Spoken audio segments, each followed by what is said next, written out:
Yon, so syempre bago umuwi maya-maya madaan muna ng SM Santa Mesa dahil may nagaya sa akin.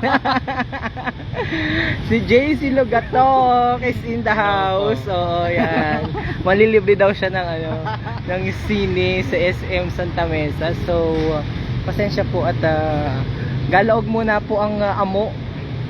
Ano, may amo? Ano yung amo? Unggoy. Unggoy. Galog po muna ang amo. Nandinig kami sa may SM Santa Mesa. Yan. Nainggan nyo lamang kaming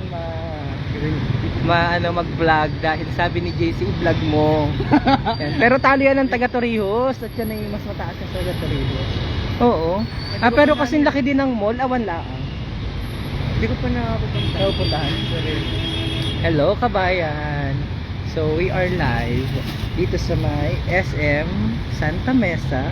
Kasama ko si JC Logato na yanong si JC Logato na yanong sexy. Kala mo Naka-pek-pek shirt yan. Naka-pek-pek shirt pa si JC. Medical City, ang Sogo, so good. So kami po ay pero mas maganda sa sinil. Ang bulaan ng sinil. Saan? Gusto makipagkita tapos inayaya ko, hindi naman pumarito. Nasaan ba? Nasa Libis daw siya kagabi.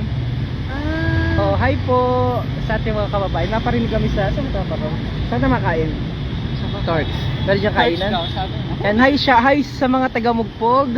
Lalong-lalo na saan? Sa mga taga saan? Siyempre mga taga-Mugpog-Laon.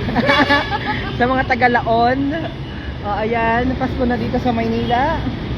Picture muna kita. Mag-selfie kita. Selfie. Yan. Dahil Ilan ang ilaw nito?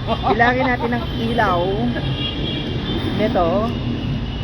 Ayan, so konti lamang ito. Mabilis na lang. Kamukha mo JC na si Papay. Opo. So Starbucks na lang kita. Ang na-controversy Bakit?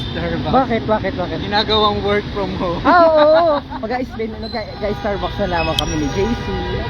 Opo. O sige na, babay na po sa ating mga kababayan. Malakos ba? Ano? So, JC, malilibre po si JC ng Starbucks. O babay na po. Bye-bye everyone.